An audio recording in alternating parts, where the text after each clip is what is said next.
the Saturn foundation of so much of the ritualistic belief system of the cult. And as you say, I've been highlighting the symbols that are all around us that are symbolizing Saturn. The cube, particularly the black cube, is Saturn. What is in the famous mosque in Saudi Arabia, Mecca? It's a black cube. The black cube is the symbol of El, which is the god of Saturn, in Judaistic belief. So you have Is-Ra-El. Another symbol of Saturn, which is everywhere, is the six-pointed star, the hexagram, which of course is on the flag of Israel, and it was put there by the Rothschilds, because the Rothschilds are actually named after that Saturn symbol. In their home in Frankfurt, where the Rothschilds came out of, they were called Bauer. They were a Middle Ages occult family that changed their name to Rothschild. Why? It's very odd, but there you go anyway. So moving on to the Christmas star, Dad. As I said at the start, like I do find astrology fascinating, but I know very little, and I'm sure I'm in the majority in that I know very little about astrology and how it works. So I'm hoping you're going to tell me. Well, the thing is, Gaz, that I've watched this week a lot of videos by astrologers about this great conjunction, as they're calling it, also calling it the Christmas star. Which is a alignment, a very rare alignment in the detail of what is going to happen. On the winter solstice, the shortest day, the darkest day, on Monday, the 21st of December. And it's an alignment between Jupiter and Saturn, which has not happened in this exact way since 1226, actually March the 4th, 1226, I read. And they're going to come within 0.1 of a degree. Some say 0 degrees. They're bloody close.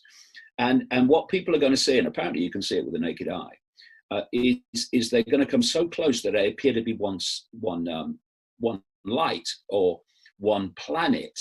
But as I've written in the books over the years, and I've written so extensively about Saturn in the books over the years, not least in Everything You Need to Know But Have Never Been Told, because Saturn, as I'll come to, is an absolute center of the ritual belief system and the rituals of the global cult, the death cult, as it really is.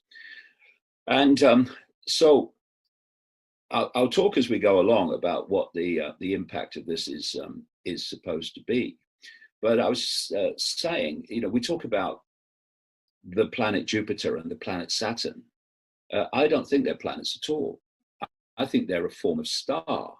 In fact, as we'll get into later on, there is tremendous evidence that actually Saturn at one point was a sun, a form of sun for the Earth, and the Earth had a twin sun system, which many ancient legends say it did, and that great cataclysms eventually put Saturn where it is now. Because you've got to think about this: Saturn is a central god of so many ancient cultures, not least the culture of Rome, as again I'll come to. So, but why would Saturn be such a focus if it was where it is now?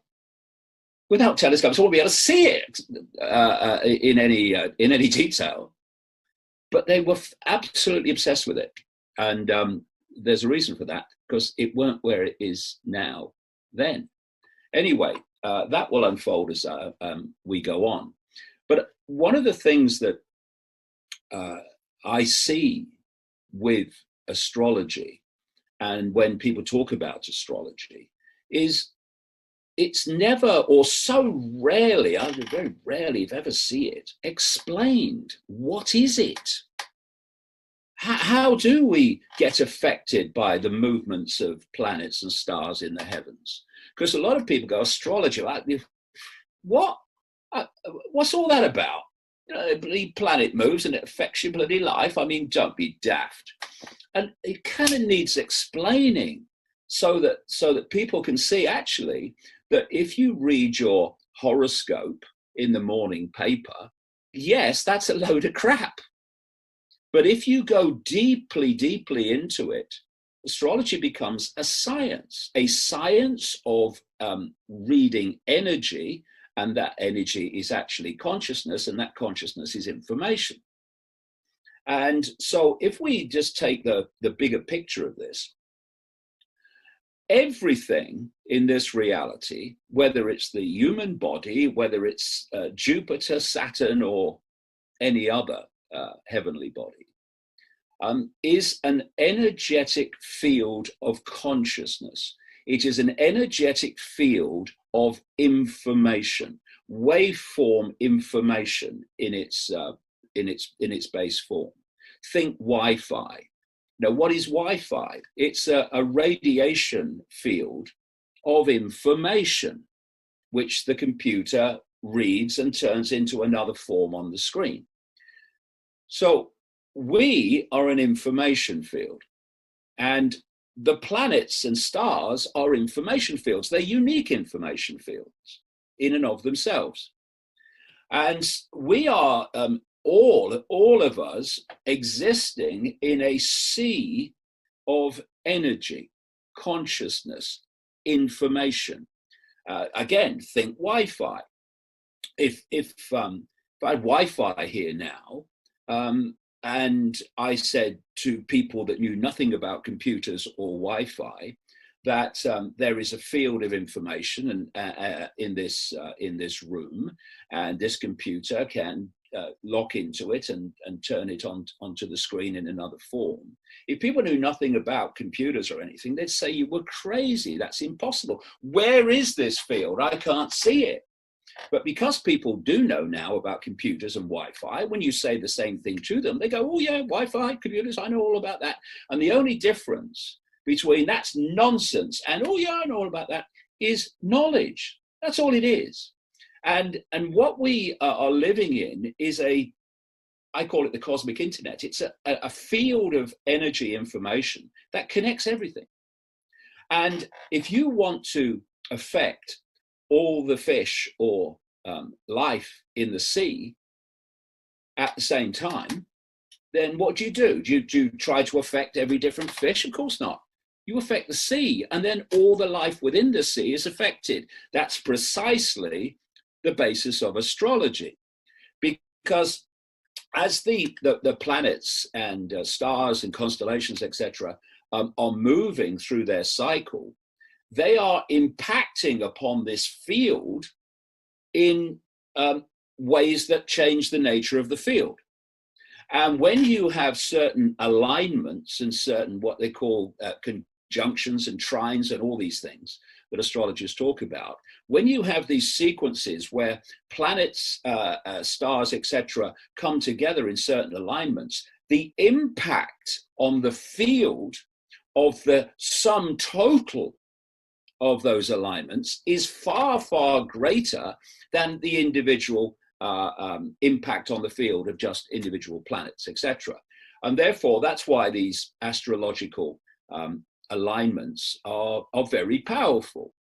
And when we're born, some say when at the point of conception, we take on, in part of our energetic makeup, an energetic imprint of the field at that moment. And that field at that moment will have been impacted by where the planets, etc., are at the moment of birth or conception, some say too.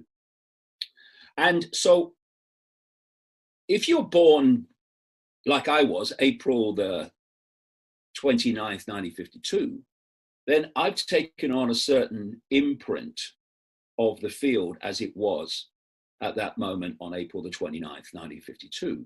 So I will go through my life and be affected by the changing nature of the field caused by the changing nature and movements of the planets and stars in a different way to someone who is born on September the 25th, because they will have taken on an imprint of the field as it was at that moment that is different to the one I took on. And this is where all these different zodiac signs come in. And so when you have a big conjunction like Saturn and Jupiter, that are not only the biggest so-called planets, but are tremendously impacting upon the field, then you're going to have changes in the field which are going to affect people. And that's what astrology is about. It's about reading the effects of those changes. And so, you know, I've met so many astrologers over the years, some famous, some not famous, who have been on retainers to the CEOs, etc., of major global corporations. Because this cult knows this stuff. It understands this stuff. And they are on retainers to give them the best astrological time to make a takeover bid, to launch a product, whatever. And at the inner core of the cult, astrology is absolutely at the center of much of what they do. And it's a simple thing.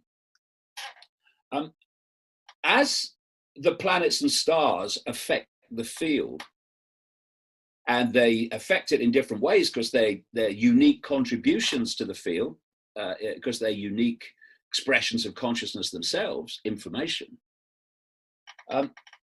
There are times when certain things are going to flow easily because the energy is flowing in support of what you want to do. And there are certain times when it's a bad time because the energies are not flowing as in the direction that you want to go and the things you want to do.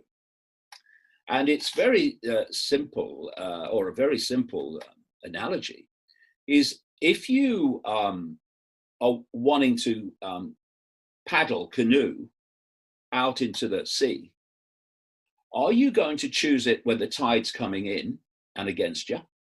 Or are you going to do it when the tide's going out and with you? And these are the flows of energy that true astrologers, skilled astrologers are reading. And you know, Gaz, it goes back right into the ancient world. Astrology has been charted back to, you know, like 2,400 years to ancient Babylon. Ancient Babylon, which of course was a massive stepping stone into the modern world for the global cult. And in Egypt and these ancient cultures, they were aware of the impact of the movement of the heavenly bodies upon human behavior, human experience, human society. And that's a basic explanation of how astrology works and why it impacts upon us.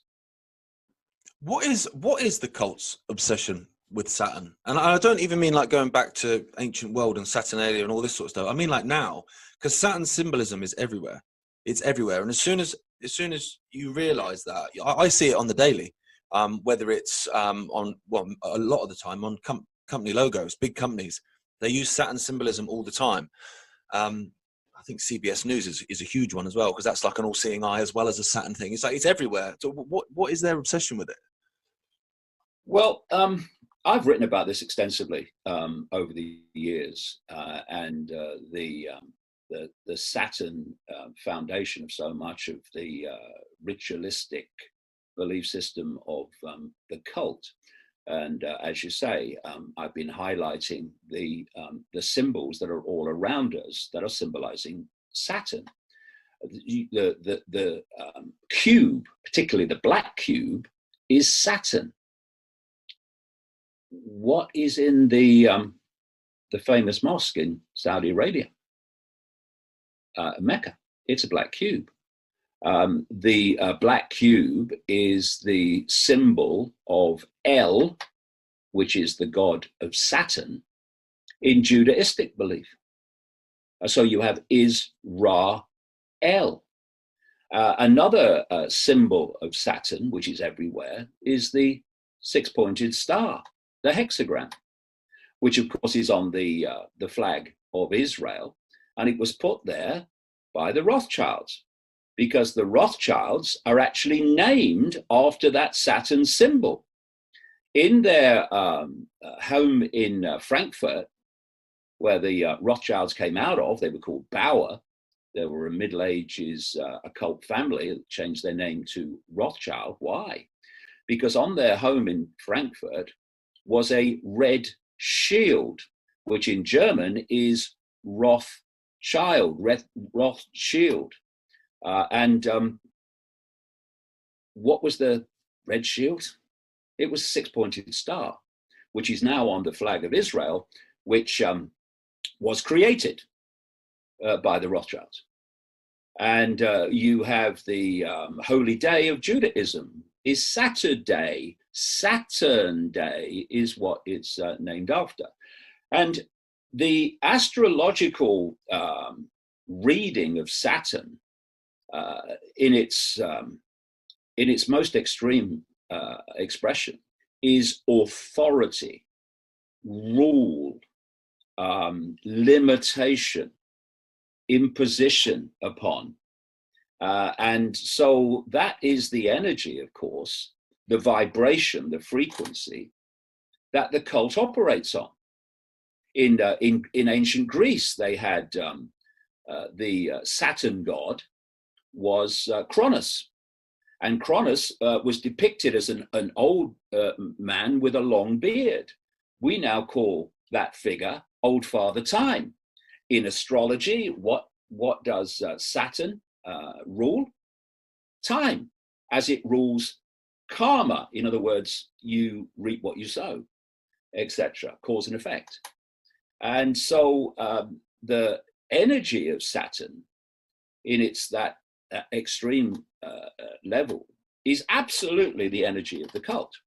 And, you know, I said that you can take astrology back to ancient Babylon, take it back before that, I'm sure, but certainly to Babylon. And this cult kind of emerged in different parts of the world, and then it fused together as one global cult. But you can pick up a massive stream of it in ancient Babylon. They then moved to Rome, and this cult created Rome, as we know ancient Rome, which became the Roman Empire. And eventually the cult centered itself in Britain. It's still very much in Rome, in the Vatican, but it centered itself in Britain. And what did you have? The British Empire, which took the cult all over the world. And it started to take the world over. And of course, you had a Babylonian Empire, etc. And if you go to Rome, ancient Rome, the chief god of Rome was Saturn. And they used to have a festival called Saturnalia, which was in the run-up to the winter solstice. That's why it's very significant that this alignment on Monday is happening at the winter solstice in the Northern Hemisphere. And so where did Christmas come from? It came from Saturnalia, the worship of Saturn, because Saturnalia involved trees, decorating trees, exchanging gifts, holly. This is where Christmas comes from. It comes from Saturnalia, the worship of Saturn. In Rome, I've been there myself. There's still the ruins in Rome today of the Temple of Saturn. And this was the cult on its journey from ancient Babylon through Rome into Europe and then the world.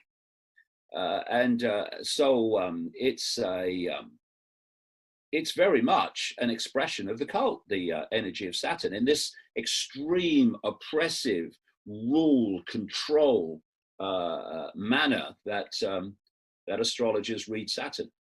What do you think happens on the 21st of December? Because I'm excited by it. Like, you know, I've heard lots of things and lots of positive things, like a kind of like an awakening, a shift of consciousness. You know, that I mean, I might be talking nonsense. I'm just saying what I've heard. Like that, almost like the veil will be lifted for many, which I'm dead excited about. Because my God, do we need it? What do you think happens? Well, I would say all of the above, and possibly things that are not like that at all, because in the end, it's a choice. And I think this is what a lot of people lose with astrology. The field is affected by the movement of the planets. And because we live in the field, we are part of the field, we are affected by it. But we have our own ace card, which most people never use, which is our own power of consciousness, our own power to influence the field by our own perceptions, emotions, thoughts, ideas, etc., and also not to be influenced by the field and its impact upon us. Of course, we're all influenced in some way, but I mean, you know, if you don't use your mind and the power of consciousness, then you basically become a puppet to these changes in the field that astrological impacts make happen. But if you're in your own power, you realize that you are a powerful consciousness in and of yourself, then you can at least mitigate the impacts upon you that you would rather not have.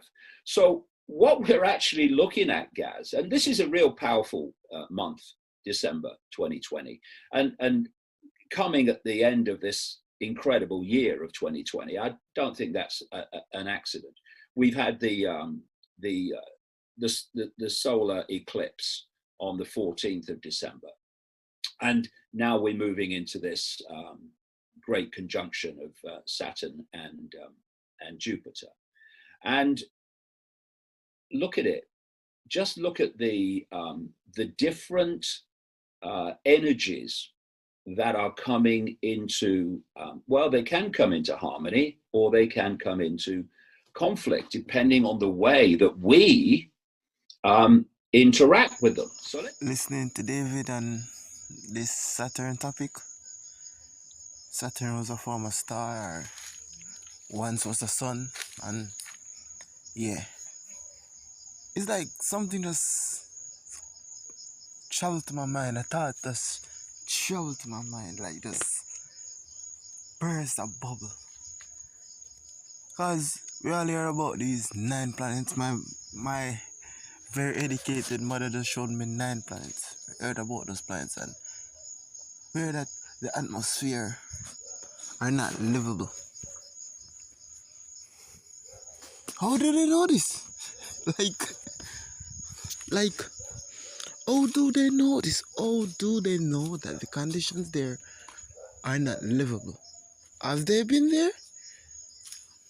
Have they been there? The people who are providing us with this information, have they been there? That's what I want to know. That's my question. How do we know that these planets are quote unquote unlivable?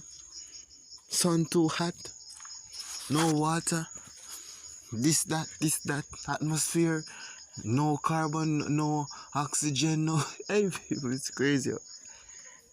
It's crazy, and we just believe these things as a child, as a juvenile, as a youth, as a young one. But now, seeing that these providers of information are liars, criminals, files that files where nobody know want to be a part of. Pun intended. The Epstein files, the PDF files, same connection. Same files, people. It's just crazy. It's just crazy. And we cannot even say that other P started file, that file. We cannot say that one. On this platform, at least. But people, how do we know that these planets are not livable? How do we know? It's crazy. It's crazy, people. It's like, whenever you think of that, and like, when I start listening to the video and that the spark in my mind, like, I say, yo, how do we know? I'm not aware if David ever like touched that topic. I'm not aware of it, people. I have to be honest. I'm not aware, but like, what about those 9 planets, so-called 9? That's what they told us.